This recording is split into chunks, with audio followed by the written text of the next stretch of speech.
Bien, listo, ya está grabando. Bien, voy a compartir la pantalla, permítanme un momento. Bueno, voy a las notas nada más, realmente. Ahí está. Listo, ya están viendo las notas, ¿verdad? Sí, profe. Perfecto, muy bien. Bueno, pues miren, estamos terminando el tema antes de lo que yo esperaba, lo cual es, pues son buenas noticias, quiere decir que estamos pudiendo avanzar más rápido de lo que yo había planeado. Eso habla, pues, creo que bien de la capacidad del grupo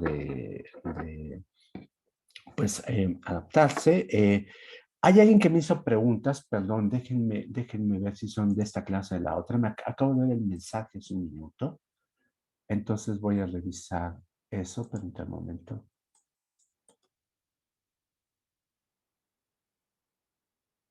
A ver, un momento, por favor. Ahora sí. Mm,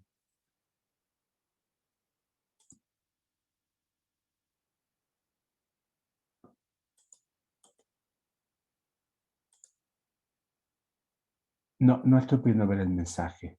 Me llegó directamente al teléfono y pues no estoy pudiendo ver. Permítanme un momento a ver si duplico aquí mi cuenta de correo para poder consultar que me dijeron. Son dudas sobre lo que estamos viendo aquí.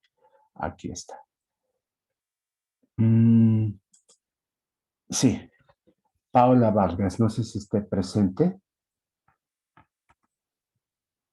Ah, sí, profesor. Ah, bien, perfecto. Mira, ¿qué te parece si vemos tus dudas aquí directamente en la clase antes de que continúe? Porque pues estoy bastante adelantado, incluso estoy pensando en regresar a un tema que no iba a ver. No implicaría más tareas, simplemente cubriría el tema en una clase. Entonces voy a hacerlo, pero ahorita por lo pronto podré empezar con tus dudas. A ver, pregunta si en la diapositiva 5 de las aplicaciones del teorema del bombeo, a ver, déjame regresarme a ese punto. Teorema del bombeo, aplicaciones. Em, la lámina que estoy presentando es la que te interesa, ¿verdad? Es que dice que diapositiva 5, pero en realidad no es la 5, es la 36. Ah, Eh, sí, bueno, me refería como a las del inicio. Entiendo. Sí, Entonces, sí. permíteme. Déjenme ver. Esto yo creo que sería útil que lo viéramos para todos. ¿Les parece bien? Entonces, voy a abrir las otras láminas, las de la parte de lenguajes regulares. Un momento, por favor.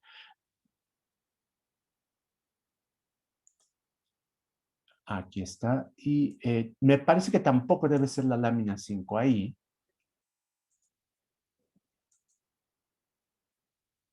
pero no importa. Ahorita me dices cuál es. A ver, vamos a ver. Listo. Ujú. Bien, están viendo ahora las láminas que dicen equivalencia entre expresiones regulares y autómatas. Bien, entonces aquí me voy a regresar. Déjame ver si el tema del bombeo viene después. No, viene antes. Autómatas finitos, teorema del bombeo.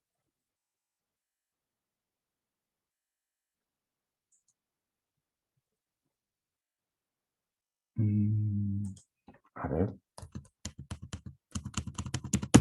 No, claro, perdonen, es que ya recordé, esa parte no está aquí, sino en las otras láminas al principio. Entonces tienes toda la razón, es en la lámina 5. Ujú.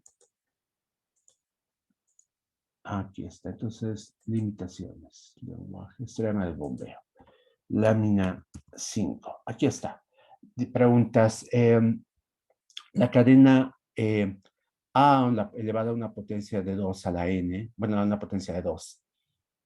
¿Cómo se puede formar su alfabeto? Bueno, el alfabeto es una sola letra, te das cuenta, es la letra A. Entonces eso no es complicado. Lo que estamos especificando es que las cadenas que forman parte de este lenguaje, ajá, tienen esta forma. Es un número de A, es una A repetida un número de veces que es una potencia de 2. Ajá, entonces lo estamos especificando así. No se puede hacer por medio de un lenguaje regular. Ajá. Em, Eh, Bien, ¿cómo puedes demostrar que no es parte que no es un lenguaje regular?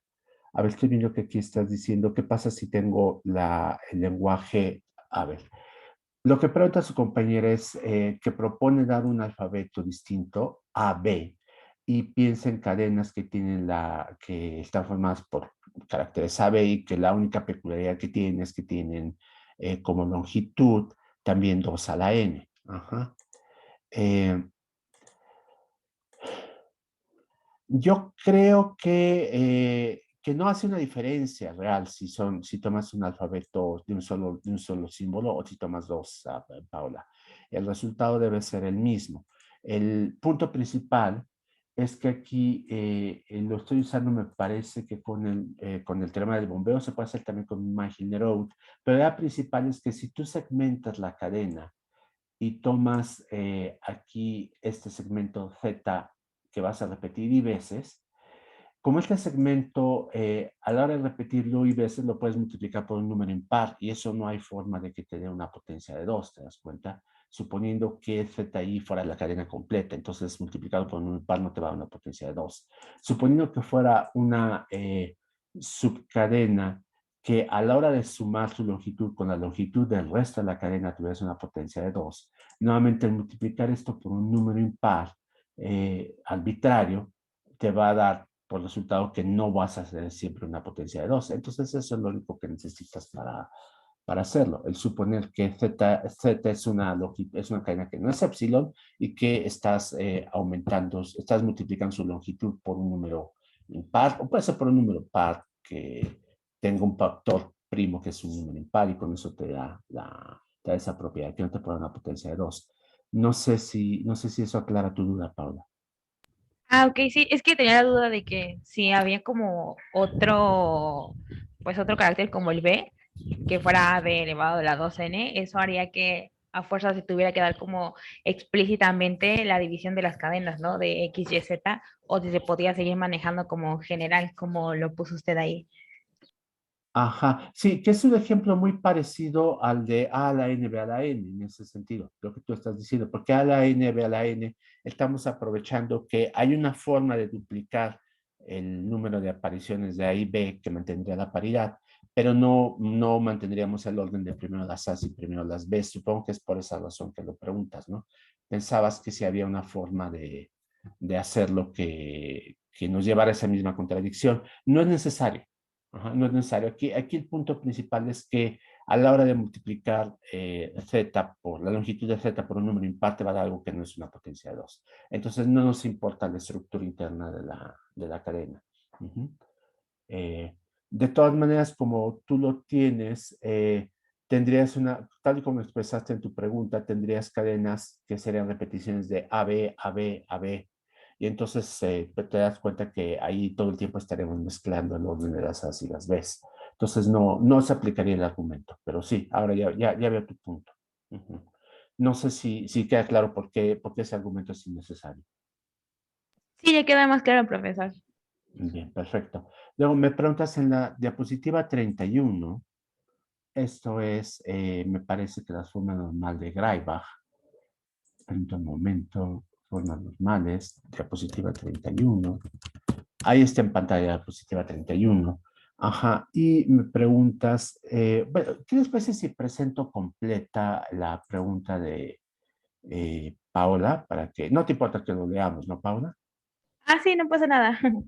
Bien, perfecto. Ahí está. Bien.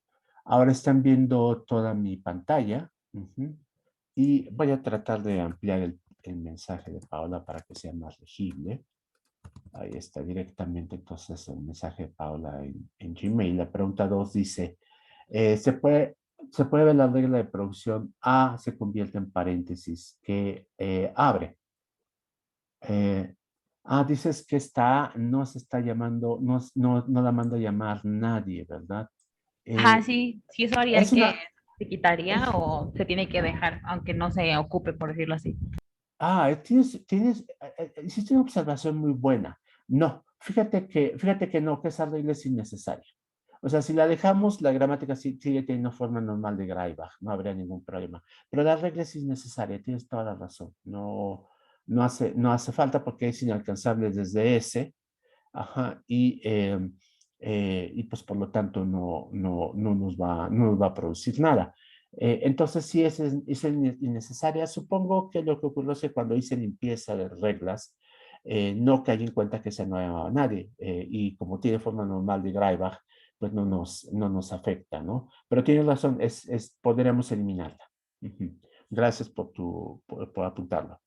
Bien, y tu pregunta 3, la última es al pasar a la forma de Chomsky. Si obtenemos dos reglas iguales, no sé, a ver, dices C1 se convierte en eh, EB seguido de B, y C2 se convierte en EB seguido de B. Obviamente generadas para distintas partes de la misma se pueden juntar, no se tienen que quedar. Ajá. Dices que podría tenerse, a ver, se pueden juntar, unas tienen que quedar. Conjuntar es que yo diga que estas dos se pueden poner como C3 se convierte en EB, y así se repite la misma y ponemos C3 en su lugar.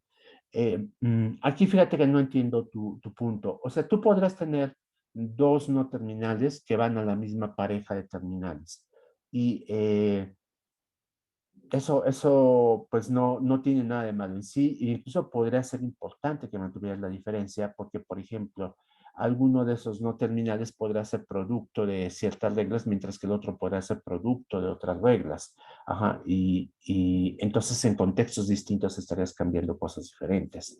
Entonces no me parece que sea necesario cambiarlo. Bien, el quid del asunto es esta, lo que pronto su compañera, dos no terminales del lado izquierdo la producción de dos reglas de producción distintas, C1 y C2, tienen el mismo lado derecho. Ajá. ¿Qué pasa aquí? Y ella lo que propone es eliminarlos a ambos y poner a esta otra regla. Pero aquí el problema es que tendrías que asegurarte que cualquier producción o derivación que te va a C1 ahora te lleve a C3, ¿te das cuenta? Y cualquier derivación que te va a C2, ahora te lleve a C3. Y el punto es que a lo mejor no quieres que esas derivaciones ocurran en el mismo contexto. Quieres que C2 sea producto de reemplazar un no terminal, mientras que C1 sea producto de reemplazar otro no terminal por alguna razón.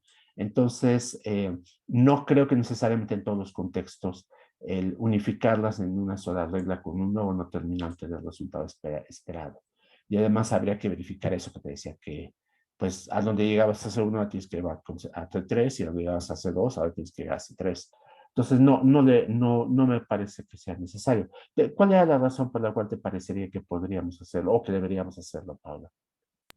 Ah, bueno, es que cuando yo estaba tratando de transformarla a la forma de Chomsky, llegué a esas mismas, pero si lo sustituyo, o sea, no cambia nada. O sea, si bien C1 y C2 se mandan a llamar en distintas partes de toda la forma normal, llegamos como a lo mismo. Entonces, pues, por eso pensé que a lo mejor y para no hacerla tan larga, pues realmente no afectaba el hecho de que yo la cambie por una C3 y ya se convierte en una única regla.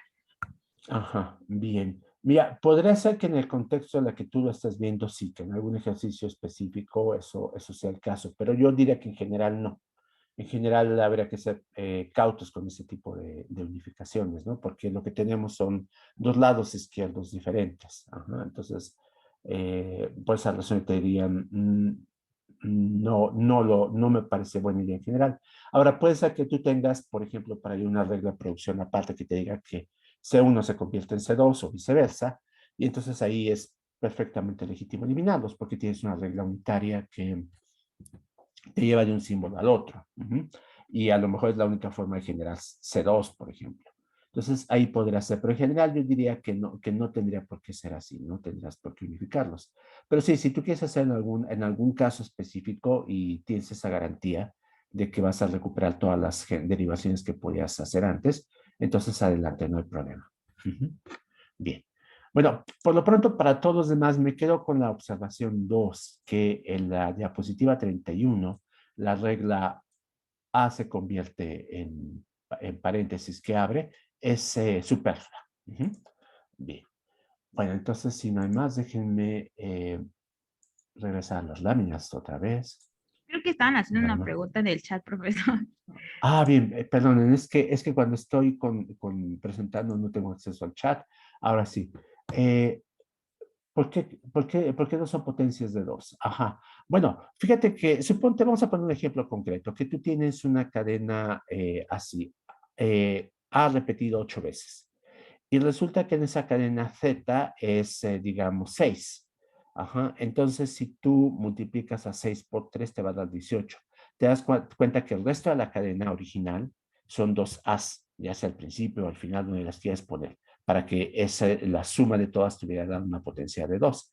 Entonces, tendrías que, ahora, el teorema del bombeo te obliga a que la cadena que repite Z 3 veces, es decir, 18, también está en el lenguaje, considerando las otras dos As que habías dejado por ahí pendientes. A ver, si quieren, esto puede ser muy abstracto, déjenme ver si lo puedo poner otra vez eh, aquí en la lámina, ¿le están viendo? Si no, déjenme compartirla. Todavía no se ve, profe. Entonces no se ve, ¿verdad? Ahí está, así estoy compartiendo. Bien, aquí está. Su compañero pregunta, bueno, ¿qué pasa? Imagínate que tu cadena, la que estás considerando aquí, esta es a la 2 a la 3 específicamente, es decir, a la 8. Y entonces tu Z, por decir algo, es a la 6. Entonces, alfa más zeta, phi más gamma deben ser otras dos A's. No sé exactamente dónde se ubiquen, ubícalas donde tú quieras. Ajá. Vamos a suponer que están ubicadas al principio o al final, no importa. El punto es que Z contiene 6 A's. Si tú dices, entonces, cualquier cadena que mantenga la alfa, la eta, la phi y la gamma y que itere un número arbitrario de veces Z, debe seguir para el crecimiento del lenguaje. Entonces, suponte que Z es 6. Ajá. Entonces, si estás multiplicando Z por 3, porque es para cualquier número, para cualquier i en los naturales, entonces te das cuenta que ya tienes 18 A's aquí en este tramo. Más las dos que tenías te da 20. Eso no es una potencia de 2. Ajá. En realidad eso te pasa para casi cualquier valor que se te ocurra de i. Ajá. En algunos casos puedes ajustarlo de tal manera que no pase, pero como es para cualquier número arbitrario te va a pasar eso. Entonces toma cualquier longitud de z, multiplícala por un número impar y lo que te da más lo que tenías antes no es una potencia de 2. Ajá. ¿Por qué? Porque una potencia de 2 tiene que ser divisible entre 2 y a su vez el cociente tiene que ser divisible entre 2 y no puedes mantener esa propiedad si aquí metes un factor impar. Suponte ahora que no es así, que Z es toda la cadena completa, es decir, alfa, eta, phi, gamma son vacías. Eso es posible, ¿no? En ese caso, lo que tienes es que Z es a la 8. Entonces, cuando lo multiplicas también por un número impar, entonces vas a tener longitud 24, que no es una potencia de 2. El punto es que multiplicar aquí por un número impar claramente te rompe la propiedad de que siempre tienes una potencia de 2. Ajá, porque lo que tendrías es que la longitud de todo lo demás, llamémoslo K, más la longitud de esta, llamémoslo P, K más P es una potencia de 2. Pero si multiplicas P por un número impar, para cualquier número natural posible impar, entonces no puedes tener que en todos los casos P bueno, K más P a la I sea más P por I, perdón, sea una potencia de 2 siempre. Ese es el argumento. Ajá. No sé si Ok, eso responde a ok. tu pregunta. Ajá. Ah, bien. Sí. Y en la Bueno, tarea es al revés, ¿no? En el ejercicio, ¿no? O sea, no en me vez acuerdo. de que sea potencia de 2, ahora te piden que sea un número elevado al cuadrado, ¿no? Ah, Entonces es sí, algo me acuerdo, similar. sí. Es algo similar, exactamente. Es algo similar. En el momento en que tú fraccionas la cadena, no importa cómo escojas tus segmentos, si a uno lo multiplicas por un número que pues no te da un cuadrado, ya con eso tienes el punto. Y no puedes tenerlo porque si tienes que, nuevamente, K más P es un cuadrado, no puede ser que K más P por cualquier número arbitrario siga siendo un cuadrado. Pero sí, sí, sí, esa es la idea. De acuerdo, gracias. Bien, perfecto. Entonces, si quieren, me voy al punto que vamos a empezar a ver hoy, eh, que realmente no es un punto en el que tenga que detenerme mucho, después de que presenté las aplicaciones de la bombeo, vi autómatas de pila, vi los lenguajes aceptados para autómatas de pila, vi la equivalencia entre estos y las gramáticas independientes del contexto. Entonces, permítanme, hay dos personas que quieren entrar. Un momento, por favor. Ya está. Este punto sí es importante. ¿Qué pasa con con el determinismo y el no determinismo? Se dan cuenta que las gramáticas son por sí mismas mecanismos que tienen al no determinismo. ¿Por qué razón? Porque yo en algún momento dado puedo elegir entre aplicar una regla u otra. A menos que yo tenga un lenguaje que me genere un número finito de cadenas, siempre voy a tener la posibilidad de aplicar una regla y obtener una cadena al final, una regla de producción y obtener una cadena al final, o aplicar otra regla de producción y obtener una cadena distinta. Y esto depende de una elección que podemos considerar arbitraria. Entonces vamos a tener no determinismo de manera intrínseca en las cadenas. Podríamos eliminarlo del lado de los autómatas. Por ejemplo, lo que podríamos hacer es tomar un autómata determinista de pila, vean aquí lo estoy expresando, en el que voy a tener lo siguiente, voy a tener un nuevo símbolo, que va a ser este símbolo, esta es una especie como de T volteada en 90 grados, que me va a indicar el fin de la cadena de entrada. ¿Por qué razón? ¿Se acuerdan que en el lenguaje que reconocí la vez pasada de paréntesis, poner un autómata de pila, yo lo que decidí al final era hacer una transición de epsilon para vaciar la pila por completo? Entonces, esa transición de epsilon, pues como la transición de epsilon se puede hacer o no, dado que no depende del carácter que estamos leyendo, entonces introduce no determinismo. Aquí vamos a eliminar eso poniendo aquí un símbolo de final de la cadena y entonces cuando nosotros podemos concluir solo cuando nos encontramos este símbolo. Y en ese caso podemos actuar de esta forma, vean. La única forma de proceder es no eliminando el símbolo de final de la pila y entonces vamos a tener aceptación por estados finales. De esta manera no tenemos que aplicar esta regla epsilon. Entonces la aceptación es por estados finales y esto es una función, ya no es una relación. Eso es importante. Delta ya es una relación. Entonces, con esto ya tenemos determinismo y el punto es que, pues sí es posible tener entonces determinismo con autómatas de pila y al mismo tiempo tendríamos lenguajes que son deterministas. Vamos a llamar esta clase la clase DCFL, de Deterministic Context Free Languages. El punto es que, a diferencia de la clase de lenguajes regulares, aquí el incluir determinismo recorta la clase de lenguajes independientes de contexto. Es decir, hay lenguajes independientes del contexto que son intrínsecamente no deterministas. Aquí me están dando un ejemplo. Este es un ejemplo realmente muy algebraico. Cousin lo presenta sin tomarse la molestia de demostrar que efectivamente es así. El que quiera ver la demostración, que es bastante larga, aparece en las referencias en el libro de Handbook of Formal Languages, porque es un ejemplo célebre. Vean, es el lenguaje formado por pues, cualquier cadena de A's y B's. Vean, lo estoy definiendo por una expresión regular, al principio aquí, pero después a ese lenguaje, esas cadenas que es signo estrella donde signo es AB, le resto las cadenas que me resultan que tiene este formato, es una cadena alfa seguida de sí misma. Restan esas y entonces ya está.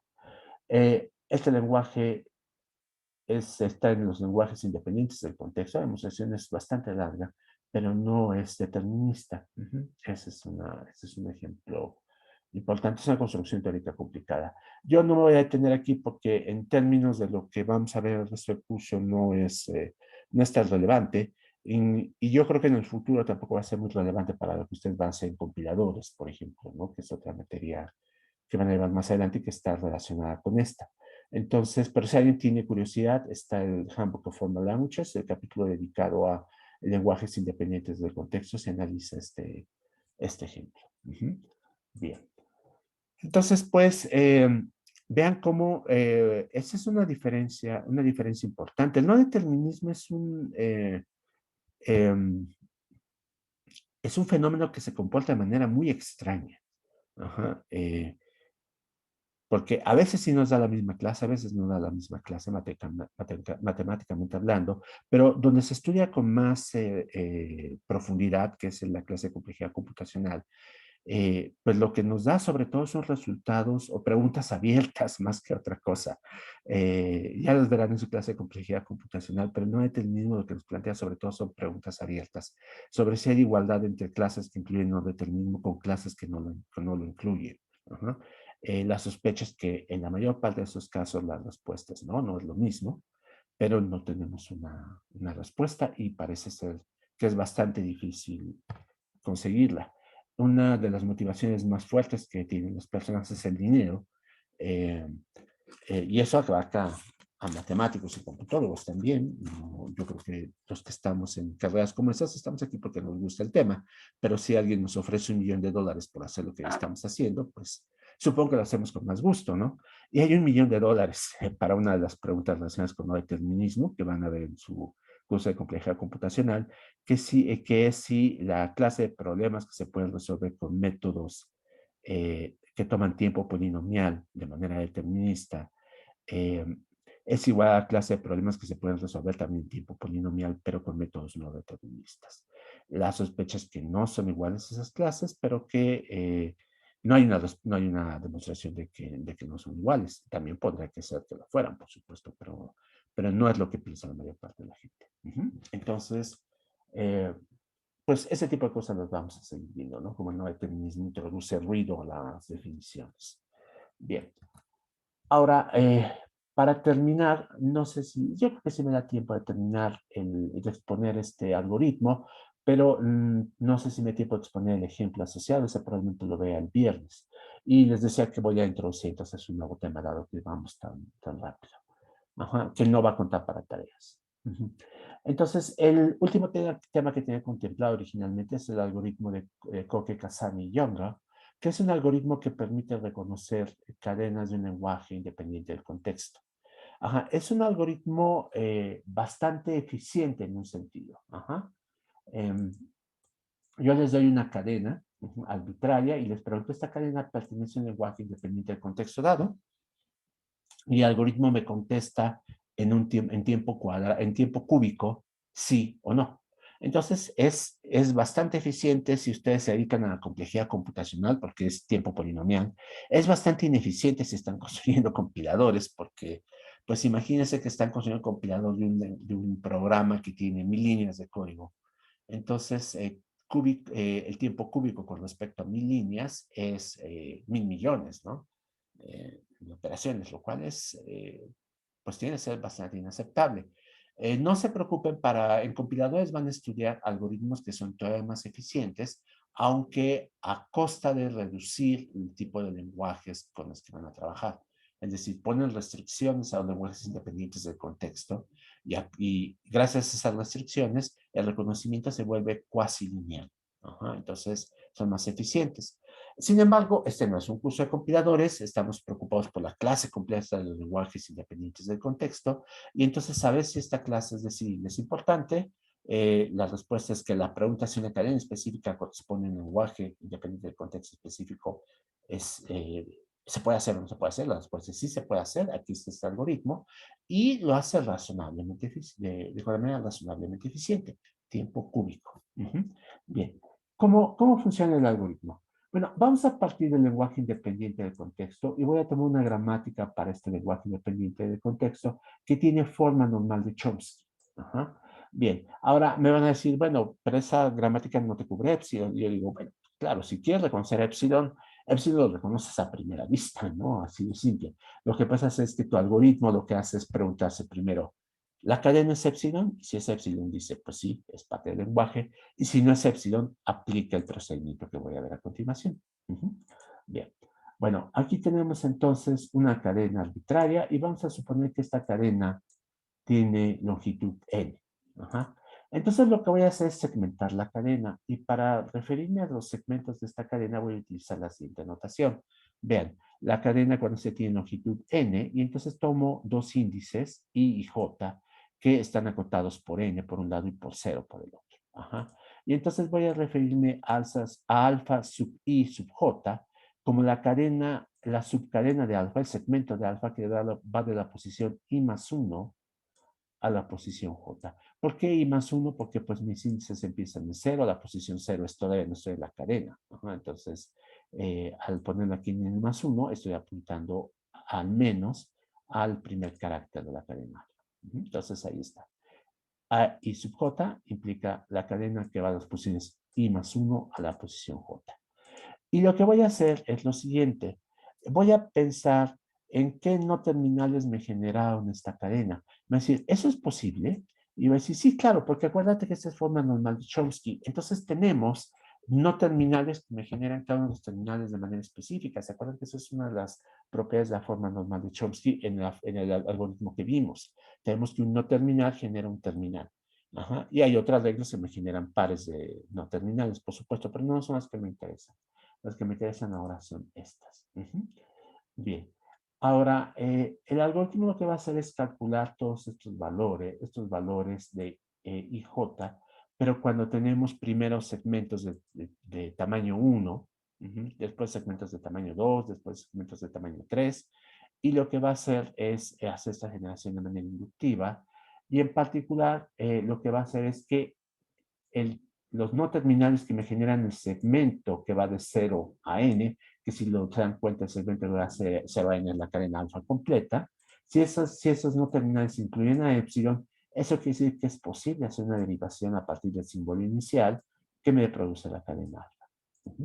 Les dice que el algoritmo tiene esta complejidad. Ahorita van a ver por qué, porque voy a presentarlo.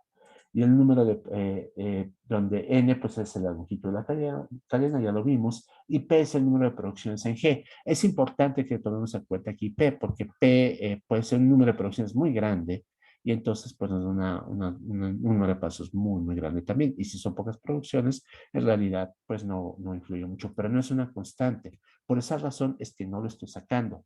No sé si ya estudiaron ustedes esta notación, la notación de la O mayúscula. Es probable que todavía no, Sí, ya. ¿verdad? ¿Ya? Ah, bueno, perfecto. Entonces se dan cuenta que en la notación de O mayúscula, pues las constantes nunca figuran aquí. Aquí esta P no es una constante si nos fijamos en un lenguaje específico. Pero si estamos hablando del algoritmo en general y por lo tanto no sabemos a qué lenguaje independiente nos referimos, independiente del contexto nos referimos, pues la P es variable. Por eso va ahí dentro de la O. Bien. Ahora, el algoritmo es así. Vean, lo que tiene es un ciclo inicial en lo que vamos a inicializar conjuntos que están indexados de esta manera. Vean, I más, I más 1, es decir, son conjuntos que se van a referir a segmentos de longitud 1 en la cadena, y lo estamos inicializando como vacío. ¿Por qué? Porque todavía no sabemos qué nos generó cada uno de los caracteres terminales que aparecen en nuestra cadena. Una vez que tenemos eso, pasamos a una segunda fase de inicialización en la que para cada símbolo terminal, pues tenemos una regla de este estilo en forma normal de Chomsky. Lo que hacemos es ver si esta A, este símbolo terminal, es uno de los segmentos de la cadena. Y si es así, lo que hacemos es agregar a los símbolos que lo pudieran haber generado, lo pudieron haber producido a este lado izquierdo. Es decir, la A mayúscula me generó A, entonces le estoy indicando aquí, agrega esa A mayúscula a los símbolos que te pudieran haber generado la A minúscula. Hago esa inicialización, esto pues es, se dan cuenta, es P veces, porque tengo las reglas, es P veces N, porque lo hago para todos los símbolos de la cadena. Una vez que tengo eso, lo que voy a hacer es, voy a aumentar la longitud de los símbolos que voy a repasar, de los segmentos que voy a repasar, a 2 al menos. Y entonces tengo aquí, vean, 1, 2, 3 ciclos anidados. Uno de estos en realidad es de longitud de P. Y por esa razón es que tengo P cubo, P a la N al cubo. Y en cada uno de estos lo que voy a hacer es ampliar la longitud del segmento y preguntarme, a ver, aquí tengo un segmento de longitud 2 de un lado, un segmento de longitud 1 del otro. ¿Qué puede haber generado esto? Y si resulta que puedo dar con alguien que lo generó, agrego ese no terminal aquí. Vean, me pregunto entonces, ¿quién generó este segmento? Ah, pues una B. ¿Quién generó este otro segmento? Pues una C. Y entonces, si esta es una regla de producción de mi gramática, entonces esta A, que la fuera que dio origen a esta B y esta C, se agrega a los símbolos que me generaron el segmento que cubre lo que fue generado por B, concatenado con lo que fue generado por C. Suena un poco abstracto, ¿no? Voy a hacer un ejemplo, por supuesto, y creo que sí me da tiempo de presentarlo hoy, entonces no hay problema. Voy a pasar a la siguiente lámina, entonces vamos a ver un ejemplo. Ah, no, mejor. Voy a tener el algoritmo de un lado y del otro lado de la pantalla voy a tener el ejemplo. Ajá. Yo creo que así va a ser más fácil observarlo. Permítanme un momento. Voy a abrir una copia. Vamos a hacer estas copias más grandes para que sean más visibles para ustedes en la pantalla.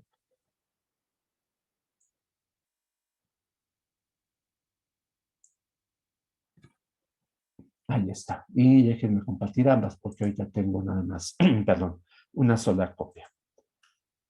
Bien. Ahora sí, están viendo dos copias de las láminas, ¿no?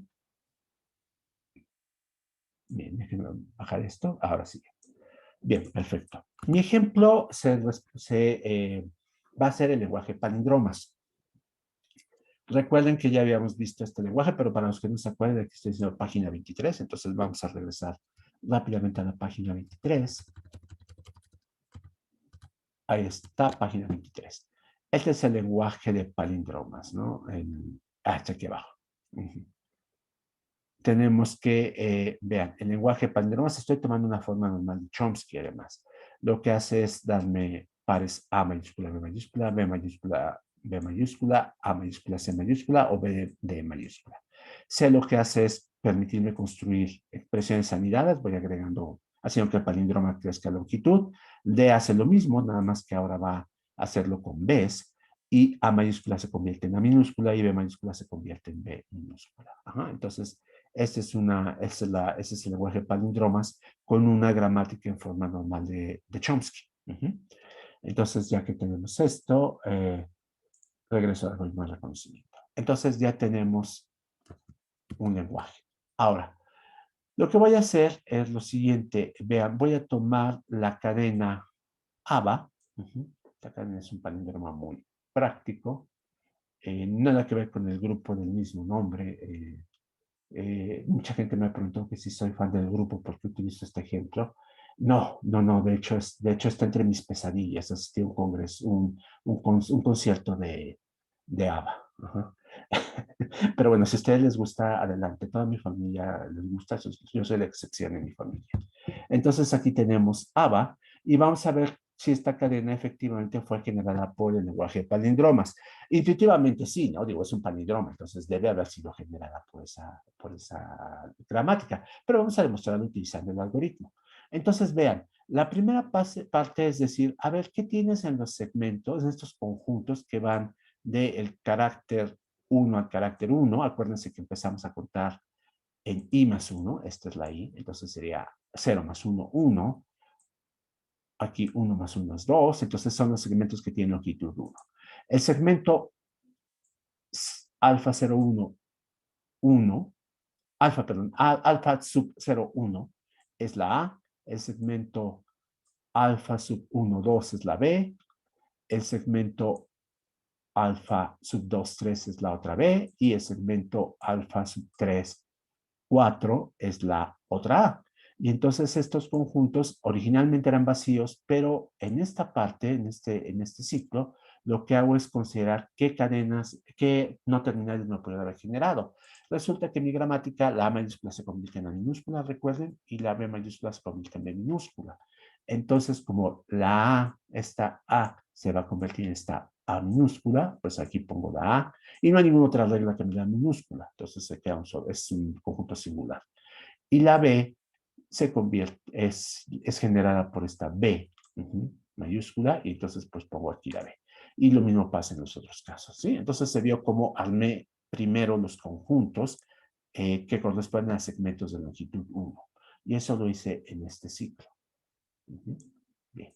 Ahora, voy a pensar en los segmentos de longitud 2. Y lo que tengo que hacer es fijarme en lo siguiente, vean.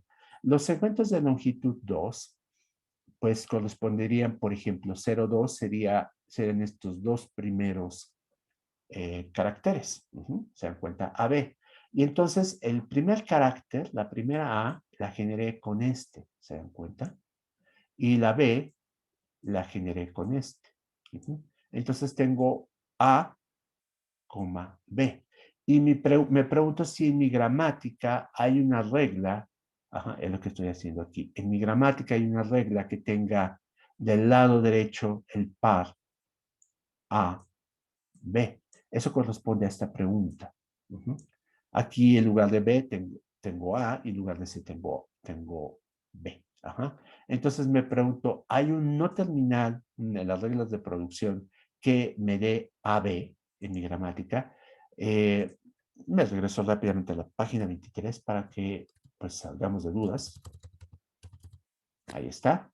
Esta es esta gramática la que estamos considerando. Y entonces resulta que pues no, ninguna regla tiene una A seguida de una B del lado derecho. Se dan cuenta, aquí tengo AA, BB, AC, BD, CA, CB, y acá tengo una minúscula y una minúscula. Entonces, pues no pasa eso.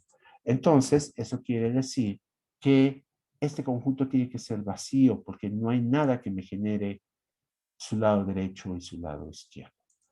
Me pregunto qué pasa con el conjunto que abarca 1, 3. Vean que 1, 3 entonces correspondería a lo que generé en el segmento 1, 2 y lo que generé en el segmento 2, 3. Entonces tengo una B seguida de una B.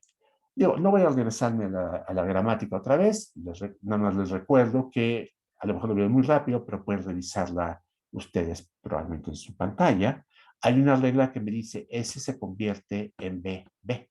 Y por lo tanto, como S me produce B seguido de B mayúscula, las dos son mayúsculas, entonces agrego este conjunto T1, 3 a la S. Y después me pregunto qué pasa en el segmento 2, 4, que correspondería de un lado a lo que generé en el 2, 3 con una B y lo que generé en el 3, 4 con una A. Entonces me pregunto, ¿hay una regla que tenga del lado derecho una B mayúscula seguida de una mayúscula? No me regreso, confíen en mí, no lo hay y por lo tanto el conjunto T2, 4 es vacío. Ahora paso a los segmentos de longitud 3. ¿Por qué razón? Vean, aquí está M, está creciendo de longitud, va de 2 hasta n. Es decir, en algún momento voy a tomar los segmentos de longitud de toda la cadena. Los segmentos de longitud 3, pues los puedo construir de dos maneras. Por ejemplo, observen que alfa y sub 4 puede ser construido por alfa, 1 sub 4, puede ser construido por alfa 1 sub 2 seguido de alfa 2, 4, o bien de alfa 1 sub 3 y alfa seguido de alfa 3, 4. Hay dos formas de construir entonces esto. Este segmento es, por cierto, este. Esto lo puedo construir pues fijándome en la primera igualdad que tengo aquí. Pues lo estaría construyendo por este segmentito seguido de este segmento un poco mayor. Y la segunda igualdad estaría acá, estaría designando a BB y después a A. Entonces hay dos formas de construirlo. Tengo que considerarlas todas. Y entonces lo que hago es lo siguiente, vean. En un caso, en este caso, sería el conjunto T1, 2, que es esta B. Y en el otro caso sería entonces el conjunto 2, 4, que es este de acá, que es vacío. Entonces de un lado tengo una B seguida del vacío. Eso no es una regla. O sea, no hay ninguna regla que tenga el vacío del lado derecho, porque pues no está, el vacío no forma parte de los símbolos no terminales. Por lo tanto, no sigo analizando y digo que 0,3 es vacío. Ahora, del otro lado, pues me va a pasar lo mismo, ¿no? Voy a tener una situación similar. 1,3 es esta S y el 4 es una A y no tengo ninguna regla que me dé eso. Entonces va a resultar que ese es vacío. Entonces, en cambio, cuando analizo el otro conjunto, el conjunto 1, 4, vean, le muevo un lugar a la derecha, y ese 1, 4, no, sí es este de acá, este segundo lado, resulta que este sí me da C. ¿Por qué razón? Porque este tengo 1, 3, que es una S, y tengo 3, 4, que es una A. No, sí tengo una regla que me da esto. A ver, vamos a regresar aquí a la gramática. Ahí está. Esta es la regla SA, si tengo un lado derecho que es SA, y lo generará C. Ajá, entonces sí, ahí está.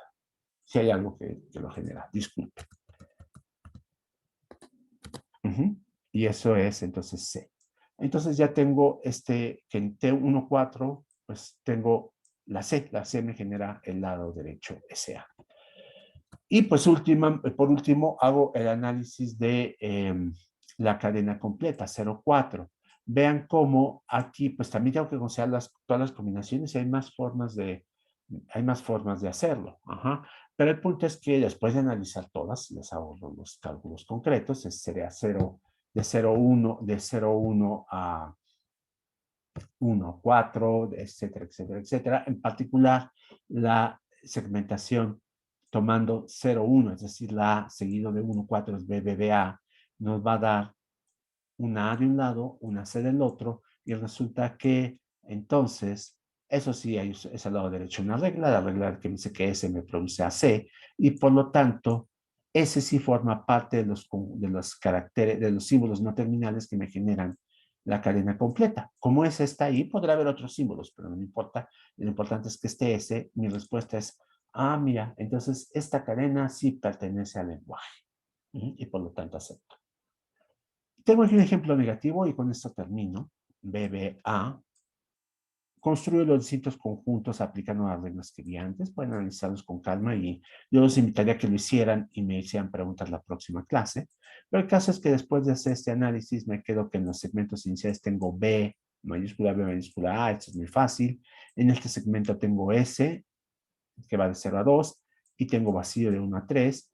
Y finalmente hay una forma de generar de 0 a 3, que es la cadena completa. Eso, vean, sería de la siguiente manera. S de un lado y A del otro. Entonces, SA sí es el lado derecho una regla. Y esa regla es la que me dice que C se convierte en SA, pero resulta que esa es la única regla que me lo permite. Como entonces, aunque no es vacío el conjunto, no contiene S, por lo tanto rechazo. Y es así como funciona el algoritmo para casos negativos. Entonces ahí está el algoritmo completo. ¿Preguntas ahora? A mí nada más me quedó duda en la diapositiva anterior al final, ¿por qué se puso como T03? No, T03. no estábamos Ah, checando la 1.4 bueno, en sí, ambos está. casos. No, perdón. No, lo que hice fue checar, yo aquí esa fue una confusión mía. Primero chequé 1, 4 con este lado y eso me daba vacío. Y entonces aquí me confundí porque es vacío. Pero lo que ocurre es que después lo hice con este otro lado y este otro lado sí me incluía el C. Este no lo hice explícitamente, pero si quieres velo. 0,3 se puede generar de dos formas también, de 0 a 2 y después perdón, de 0 a 1 y después de 1 a 3. Y entonces 0, 1, déjame ver, es A, y después de 1 a 3, que sería este de acá, es una A seguido de una S, y eso no es el lado derecho de ninguna regla. Y la otra opción es tomar de 0 a 2, que es vacío, y ya te detienes, porque pues no importa que te da de 2 a 3, ¿no? Te das cuenta que tengo un vacío aquí y me dice que tomar al vacío.